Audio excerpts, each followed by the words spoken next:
शिवाजी महाराज यांना वंदन। आजच्या कार्यक्रमाचे अध्यक्ष माध्यमिक शिक्षण समिती जांभोळे पंचक्रोशीचे चेअरमन सन्माननीय श्री सुभाषजी मळो साहेब, संस्था पदाधिकारी, मुख्याध्यापक प्राचार्य अनिल कासले सर, पर्यवेक्षक सावंत सर, शिवकन्या प्रज्ञा घाडीगावकर, ग्रामस्थ, शिक्षक शिक्षकेतर कर्मचारी आणि विद्यार्थी मित्र, शिवाजी महाराजांनी शून्यातून विश्व निर्माण केलं। तर त्यांच्या जीवनातील एक छोटस घटना मी सांगणार आहे। तर बहादूर गडावर 1 कोटी रुपये नगद आलेली बातमी जेवढ्याच वेगात औरंगजेबाला पोहोचली तेवढ्याच दुप्पटीत वेगानं रायगडावर शिवाजी महाराजांना पोहोचली। महाराज म्हणाले, बरं झालं, असं तसं राज्याभिषेकाला खर्च झालाच होता, म्हणून त्यांनी आपले सरसेनापती हंबीरराव मोहिते यांना बोलावून घेतलं। हंबीरराव आले। महाराज म्हणाले, हंबीरराव, बहादूरगडावर 1 कोटी नगद आहे। हंबीरराव म्हणाले, आणतो। दुसरा संवादच नाही त्यांच्यामध्ये। महाराज म्हणाले, 1 कोटी रुपये नगद आहेत बहादूरगडावर। हंबीरराव म्हणाले, आणतो। नाहीतर हंबीररावने असं विचारलं का, काय गॅरंटी आहे का, व हेलपाटा व्हायला नको? बरं, मी काय म्हणतो, पावसाळा झाल्यावर आणलं तर चालणार आहे का? सर्दीची अलर्जी आहे मला, कारण नाही। बरं, सोपी गोष्ट आहे का? बहादूरगडावर 1 कोटी रुपये आणणं सोपी गोष्ट आहे का? 35,000चा फौज घेऊन बसलाय बहादूर खान तिथे। किमान 40 ते 45,000 फौजा पाहिजे त्या 35,000 फौजेला पराभूत करण्यासाठी। आपली तर 10,000। तुम्हाला माहितीये, आज दंगली घडल्या ना तर आपण राज्य राखीव दलाला बोलवतो। ही संकल्पना सुद्धा शिवाजी महाराजांची आहे। महाराज काय करायचे, रायगडावर कायमचे 10,000 फौज राखीव करून ठेवायचे। हंबीररावांनी काय केलं, मग आपलं सैन्य कुठे आहे? दसऱ्याला सीमोल्लंघन करावं, स्वराज्य संवर्धन करावं आणि अक्षय तृतीयेला कामाला गेलेले, शेतीच्या कामासाठी आपलं सैन्य गेलेलं आहे। मग हंबीररावांनी काय केलं, असलेले 10,000 मधलं 1,000 फौज रायगडाच्या रक्षणासाठी ठेवले आणि उरलेल्या मध्ये 9,000 मधलं 2 तुकडे केले, एक 2,000ची तुकडी आणि एक 7,000ची तुकडी। 2,000ची तुकडी घेऊन स्वतः हंबीरराव निघाले ते रायगडावरून थेट पुढे सोलापूर मार्गे पाटस सांडस करत श्रीगोंद्याच्या अलीकडे असलेलं करकुंभ नावाच्या गावी जाऊन थांबले, म्हणजेच बहादूरगडाच्या जवळ थांबले। आणि दुसरा 7,000 फौज असलेला सरदार निघाला ते रायगडावरून ते पुढे रांजणगाव, शिरूर, अहमदनगर आणि अहमदनगर पासून पुढे चालले। जसं बहादूरगड जवळ आला, मराठ्यांनी हल्ला कल्लोळ माजायला चालू केली। हर हर महादेव, जय भवानी, जय शिवाजी, ढोल ताशा नगाडे वाजायला लागले, धुराळा उडायला लागला। आणि ही बघता बघता ही बातमी बहादूरगडावरती एका हेराला कळली। हे धावतच आला, हुजूर ते आले। बहादूर खान म्हणतो, कोण? मराठे हुजूर। दिवसा? ते तर रात्रीचे येतात। नाही हुजूर, बरोबर आले। बहादूर खानाच्या कानी चाहू लागले। ढोल नगाडे ताशांचा हल्ला कल्लोळ माजलेला होता। बहादूर खान म्हणला, नक्की आले असतील। 35,000 फौज आहे हे माहीत असून सुद्धा आले, म्हणजे 40-45 तर असतील। मराठ्यांचं काय सांगता येत नाही, ते तर रात्री येतात, 100-200 छापे मारून जातात। बहादूर खान म्हणला, चला निघलो। 35,000 फौजाला गडाबाहेर काढला, नुसतं गेटमन वॉचमन तेवढंच ठेवलं। आणि तिकडून मराठी येतात जोशात, हर हर महादेव, हर हर महादेव, जय भवानी, जय शिवाजी नावाचा गजर करत येतात। इकडून बहादूर खान निघाले, एल्गार एल्गार ताक दिन करत 35,000ची फौज घेऊन निघालेले। दोन्ही फौज एकमेकांसमोर भिडल्या आणि हर हर महादेव, तिकडे मराठी म्हणतात हर हर महादेव, इकडे एल्गार एल्गार करत बहादूर खान म्हणतो, दोन्ही फौजा समोर समोर भेटल्या, तलवार एवढ्या गेल्या, वार होणार एवढ्यात मराठ्यांनी रिव्हर्स गेट टाकला, भागो। काय सुचायचं बंद झालं बहादूर खानला। अरे ही काय पद्धत आहे का, अशी लढाई असते का? पाठीला चालू झाला, मराठे पुढे पाठीमागं मुघल, मराठे पुढे पाठीमागं मुघल। 2-4 महिने झाले असतील मराठे दिसेनासे झाले.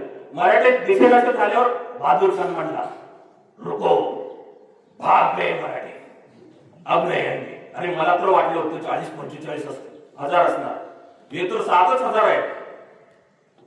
चला, बहादूर परत सगळे फौज बहादूरगडाच्या दिशेने निघालं. 1 मैल झाला, 2 मैल झाला, 3 मैल झाला, 4 मैल झालं. तेवढ्यात पाठीमागून हे धावत आला, हुजूर मराठे परत आले. म्हणलं आता डोकं फिरलं, आता बहादूर खानचं डोकं फिरलं. हे काय, आम्ही हेच करत बसायचं का? हे लपाछपीचा डाव चालले का?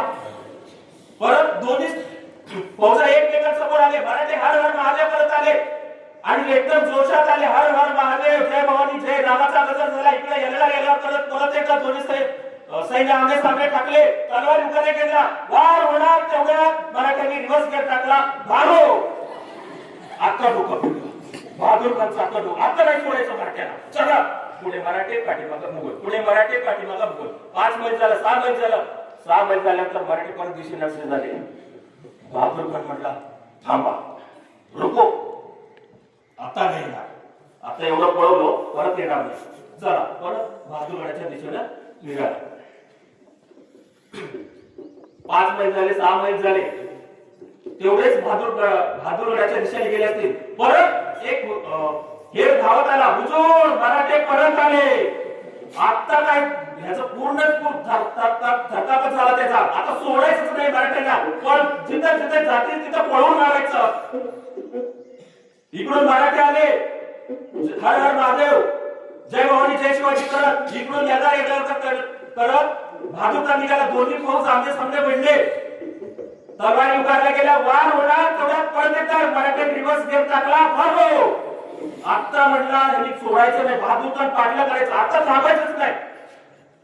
4 मैल झाला, 5 मैल झाला, 10 मैल झालं तरी मुघल पुढे, पाठीमागं मराठे पुढे, मुघल पाठी. शिरूर आला, अहमदनगर आला तरी मराठी पाठीच. शिरूर आला तरी मराठी पाठीच. मग एक सरदार म्हणला, हुजूर हे थांबायचं नाही, चला पुढे. हेच करायचं काय दिवसभर आम्ही उद्योग, सोडायचं नाही, चला. नगर रांजणगावला तरी सुद्धा मुघल पाठीच. पुणे आलं तरी सुद्धा मुघल पाठीच. पुणेमध्ये आल्यानंतर मराठ्यांनी काय केलं, काही मराठे कात्रजच्या घाटात गेले, काही मराठे सासवडच्या घाटात गेले, काही मराठे कात्रजच्या घाटात गेले. आता 35,000 फौज घेऊन आलाय पुणेमध्ये. अरे कहां गए मराठे, यही तो थे. आणि दऱ्या कापाऱ्यामध्ये शोधायला सुरुवात केली. आणि त्या सह्याद्रीच्या कुशीमध्ये त्याचं काय काम, त्या सह्याद्रीच्या दऱ्याकोऱ्यामध्ये फक्त 3 जाऊ शकतात. एक वारा, दुसरा वाघ आणि तिसरा मराठे. चौथ्याचं काम नाही.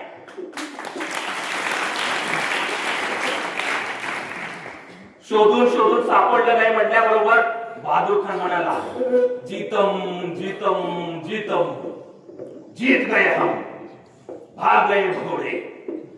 मराठ्यांचा पराभव केला. चला परतीच्या मार्गावर जाऊया. बहादूर खान 35,000च्या फौजेसह पुण्यात पोहोचली आहे ही बातमी श्रीगोंद्याजवळ असलेल्या हंबीररावांना कळली. एका हेराने सांगितलं, बहादूर खान पुण्यामध्ये आहे, इकडचं रान मोकळच आहे. हंबीरराव 2000 सैनिक घेऊन तुटूनच पडले बहादूरगडावर. जे काय वॉचमन बेपट ठेवले होते ना, त्याला पडपडून सुजून टाकलं आणि सगळं ऐकून भेटले. 1 कोटी रुपये उडवले, सगळे आवाज भेटले, 200 दक्षिणी घोडे घेतले, त्या घोड्यावरती सगळा माल ठेवला आणि परत पाटस सांडस करत थेट रायगडावर पोहोचले. आणि जाताना त्यांनी काय केलं, हंबीररावाने अजून बऱ्याच गोष्टी त्याला घ्यायच्या होत्या, पण घेता नाही आलं. म्हणून शेवटी काय केलं, त्यांनी दुःखानं पेटून दिलं. आणि इकडे जीतम जीतम जीतम करत नगरच्या पुढे चाललंय आपला छाती वर काढून बहादूर खान. बहादूर जसं जवळ येऊ लागला तस तसा त्याला दूर दिसायला लागला. त्याला काय समजेना काय झालंय. एक सुजलेला मारलेला समोर आला. बहादूर खान ने विचारा, क्या हुआ हुजूर? सब ले गए हुजूर. अरे कौन? मराठे हुजूर. अरे हम किसके पीछे थे? मराठों के हुजूर. तेव्हा त्याला कळालं अरे बापरे, 7,000 फौजीने आम्हाला खेळवत राहलं आणि 2,000 इकडे काम केलं. स्वराज्याचे 1 रुपये हानी न होता, 1 मावळा न गमावता, 35,000 फौजेचा सामना न करता शिवाजी महाराजांनी अलगद 1 कोटी रुपये मिळवले. म्हणून छत्रपती शिवाजी महाराजांना आपण काय म्हणतो? शून्यातून विश्व निर्माण करणारा राजा असं म्हणतो.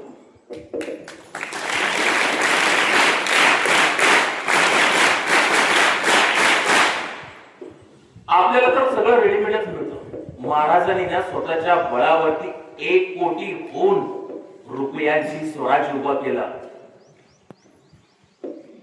आणि आपल्याकडं एखाद्याला सगळं रेडीमेडच आहे. एखाद्याला ढाल द्यावी, तलवार द्यावी आणि त्याला घोड्यावर बसवावं आणि लढ म्हणून सांगावं तरी पट्ट्याने मानतोच. काय झालं? लढणार आहे बा. कसं लढू? दोन्ही हात एंगेज आहेत, एका हातात तलवार, दुसऱ्या हातात ढाल. अरे पळून तर जा. कसं पळून जाऊ? घोड्यावर बसलोय. मुंगी माहितीये? मुंगीचं डोकं किती, डोक्यातलं मेंदू किती, पण त्याला बरोबर माहित असतं कितल्या गावातल्या, कितल्या आळीतल्या, कितल्या घरातल्या, कितल्या कपाटातल्या, कितल्या फळीवर कितवा नंबरचा डबा साखरेचा आहे. मुंगी ही कणभरच असते, पण मनभर साखर फस्त करते. मराठी सुद्धा मनभरच होते, कणभरच होते, पण मनभर मुघल उद्ध्वस्त केले. महाराजांचं नियोजन एवढ्यापुरतं मर्यादित होतं. 1 कोटी रुपये मिळवल्या पुरतं. परिणामाची पर्वा न करता केलेली कृती तुम्हाला अपयशी बनवते, तर परिणामाची पर्वा करून केलेली कृती तुम्हाला यशस्वी बनवते. महाराजांनी पुढचा विचार करून ठेवलाय. 1 कोटी रुपये पळवल्यानंतर बहादूर खान गप बसणार आहे. तो नाशिकचा फौज गोळा करेल, नगरचा फौज गोळा करेल, औरंगाबादचा फौज गोळा करेल आणि स्वतःची 35,000 अशी लाखाभराची फौज घेऊन रायगडावर हल्ला चढवेल. जर बहादूर खान लाखाभराची फौज घेऊन जर रायगडावर हल्ला चढवला तर रायगड राखावा कैसा? आपली तर रायगडावर 10,000. मग आक्रमण बहादूर खानाचा रोखलाच पाहिजे. कुठवर? आपलं सैनिक जोपर्यंत वरते तर तोवर. आपलं सैनिक कधी येणार? पावसाळा संपण्यावर. पावसाळा कधी संपणार? 4 महिने नंतर. म्हणजे 4 महिने बहादूर खानाचं आक्रमण थोपवलाच पाहिजे. सुरू झालं महाराजांच्या डोक्यामध्ये. आपले वकील काझी हैदर यांना बहादूरगडावर बहादूर खानाच्या भेटीसाठी पाठवलं. बहादूर खान का भेट घेना नको बाबा, फार बनवतात ते आपल्याला, पण राजकीय संकेत असतो. शेवटी भेट ही घ्यावीच लागते. आणि नाईलाजाने बहादूर खाननं काझी हैदर साहेबांची भेट घेतली. म्हणाला, क्या है? काझी हैदर म्हणाले, हुजूर, आपल्यावर कोसळलेल्या दुःखाची आम्हास तीव्र जाणीव आहे. आपल्या अंतकरणाला किती यातना झाल्या असतील आम्ही समजू शकतो. चुकून झालं उभे. It was an accident. अपघात होता तो. महाराजांना आपल्या ताकदीचा अंदाजच नाही आला. आणि ज्या वेळेला आला, महाराज 3 दिवस झाले आतल्यात जळतायत, 2 दिवस झाले जेवले नाही. आणि शेवटी आज आम्हाला म्हणाले, काझी साहेब, तुम्ही स्वतः जावा आणि बहादूर खान साहेबांची भेट घ्या आणि त्यांना सांगा, आम्ही बिना अट 10 किल्ले देण्यास तयार आहोत. शिवाय संभाजी महाराजांना सेवेसाठी पाठवण्यास तयार आहोत. आणि खान साहेब, ज्या वेळेला आपण आदेश द्याल त्यावेळेला स्वतः छत्रपती शिवाजी महाराज सुद्धा यायला तयार आहेत. एवढे म्हटल्याबरोबर फार पण उठला बहादूर खान. आताच का गेल्या छाव्या? मग शिवाजी महाराज तर येणार, संभाजी महाराज तर येणार. मासा गळाला लागलाय हे काझी हैदरला कळालं. काझी हैदर म्हणजे, हुजूर, हे सगळं ना 10 किल्ले शिवाजी महाराज संभाजी सगळं दिल्याचं जम आहे. फक्त महाराजांची एक छोटीशी अट आहे. म्हणे क्या आहे? नाही, हे संभाजी महाराज येणं, 10 किल्ले शिवाजी महाराज येणं, हे सगळं दिल्याचं जम आहे. फक्त या सगळ्याला औरंगजेब बादशाची मान्यता हवी. बहादूर खान म्हणाला, एवढंच ना, मान्यताच हवी ना? दिले दिले दिले. त्याच्या काही डोक्यातच नाही आहे. बरं, आजचा काय का तो? बहादूर खाननं त्या औरंगजेबाचा नंबर घुमवला आणि म्हणाला, हो हो हो, वकील आलेत आलेत आलेत. हो हो, हा 10 किल्ले हो विनायक देणार हो संभाजी महाराज पण येणार हो शिवाजी महाराज पण येणार हो फक्त आपले शिक्क्याचे कागद तेवढे पाठवून द्या. ईमेल करताय नको व्हॉट्सअप करा ना. नाही हो एवढा वेगवान का. मग काय हवंय. सांडणी श्वास महाराष्ट्रातून जाणार आग्र्याला जायला लागणार 2 महिने. तिथून शिक्क्याचे कागद घेणार आणि महाराष्ट्रात येणार यायला लागणार 2 महिने. झाले किती 4 महिने. आक्रमण काळ किती थोपवायचं आहे 4 महिने. महाराज सगळं काय देतो म्हणल्यानंतर बहादूर या 4 महिन्याच्या काळामध्ये निवांतच काय हालचालच नाही. पण महाराजांनी या 4 महिन्याच्या काळामध्ये रायगडावर 80,000ची फौज गोळा करून ठेवली आणि म्हणाले ये आता कधी पण. सांडणी स्पॉट शिक्क्याचे कागद घेऊन बहादूरगडावर पोहोचले. बहादूर खान म्हणाला आपल्या 2 वकिलांना जा जा ते शिक्क्याचे कागद घेऊन जा. संभाजी महाराज जे काय जा किल्ले विनार देणार आहे ते घेऊन ये जा. 2 वकील आले रायगडावर. महाराजांची भेट घेतली. महाराज म्हणाले बोला काय काम काढलं. वकील म्हणाले ते तुमचे वकील आहेत ते. महाराज म्हणाले कोण. ते काजी हैदर. का अहो तुम्ही काय आमचे 1 कोटी रुपये पळवले. कधी अहो ते हंबीराव आले 1 कोटी रुपये पळवले. त्यानंतर तुमचे काजी हैदर आले त्यांनी सांगितले 10 किल्ले देतो संभाजी महाराजांना पाठवतो. तारखे लुटले महाराज. त्या तुमच्या बहादूर खानानं असलं तलवारीचा कोणता तेच दिमाग दाखवला की आमचा पुत्र धाडावा तुमच्याकडे. तुरंत चालते वा नाहीतर अपमान पावा. मान खाली घालून गेली हो वकील. तिकडे बहादूर खान वाटच बघत होता. केव्हा वकील म्हणाले पुन्हा फसवलो. काय करतो सगळं पळवलंय औरंगजेबाला. ते देणार आता जे सगळं घडलेलं होतं ना त्यांनी सगळं औरंगजेबाला कळवलं. त्या शिवाजी महाराजांनी आम्हाला पुन्हा फसवलं आणि औरंगजेब हे पत्र वाचून जे उत्तर देतो ना ते आपल्या पोरांच्या पाठ्यपुस्तकात छापलं पाहिजे. औरंगजेब म्हणतो तुम्ही माझे सरदार अखंड खजिना घेऊन जाता. प्रचंड खजिना घेऊन जाता. अखंड पत्नी देता आणि त्या सह्याद्रीच्या दऱ्याखोऱ्यामध्ये त्या शिवाजी महाराजांबरोबर लुटूपुटूच्या लढाया खेळत बसता आणि वर आम्हाला कळवता शिवाजी महाराज फसवले. अरे ते शिवाजी महाराज फसवतात तरी कसे आणि तुम्ही फसतात तरी कसे. याही पत्राला बहादूर खाननं उत्तर पाठवलं. हुजूर बहादूर खान लिहितोय हुजूर तुम्ही आम्हाला विचारलं शिवाजी महाराजांनी कसे फसवले. हुजूर शिवाजी महाराज आग्र्याला सुद्धा आले होते. आपल्याला कसं फसवलं तसंच आम्हाला फसवलं. काय करतो औरंगजेब. आपल्याकडे एक म्हण आहे माहितीये पेडगावचा शहाणा. कशी पडली आहे माहितीये. हा बहादूरगड आहे ना पेडगावला आहे आणि तो बहादूर खान तिथला शहाणा म्हणून ज्याला महाराजांनी तब्बल 3 वेळा फसवलं तेव्हापासून म्हण पडली पेडगावचा शहाणा.